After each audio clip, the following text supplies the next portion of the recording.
अगर आप किसी ऊँचे पहाड़ पर चढ़ने की कोशिश करेंगे, तो आपको जितना हो सके कम से कम चीज़ों को लेकर ऊपर चढ़ना होगा, ताकि आप जितना ऊपर जाएँ, आपको तकलीफ़ उतनी ही कम हो। ठीक उसी तरह जब आप सक्सेस की सीढ़ी पर चढ़ते हैं, तो आपको बहुत सारी चीज़ें नीचे ही छोड़ के जानी होगी। यानी कि आपको कुछ चीज़ें सैक्रिफ़ाइस करनी होगी। बिना सैक्रिफ़ाइस के आपको कुछ नहीं मिलेगा।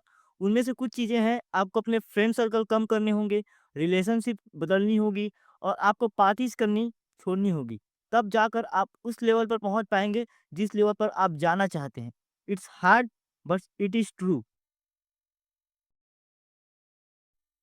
अगर आप किसी ऊँचे पहाड़ पर चढ़ने की कोशिश करेंगे, तो आपको जितना हो सके कम से कम चीज़ों को लेकर ऊपर चढ़ना होगा, ताकि आप जितना ऊपर जाएँ, आपको तकलीफ़ उतनी ही कम हो। ठीक उसी तरह जब आप सक्सेस की सीढ़ी पर चढ़ते हैं, तो आपको बहुत सारी चीज़ें नीचे ही छोड़ के जानी होगी। यानी कि आपको कुछ चीज़ें सैक्रिफ़ाइस करनी होगी। बिना सैक्रिफ़ाइस के आपको कुछ नहीं मिलेगा। उनमें से कुछ चीज़ें हैं, आपको अपने फ्रेंड सर्कल कम करने होंगे, रिलेशनशिप बदलनी होगी और आपको पार्टीज़ करनी छोड़नी होगी।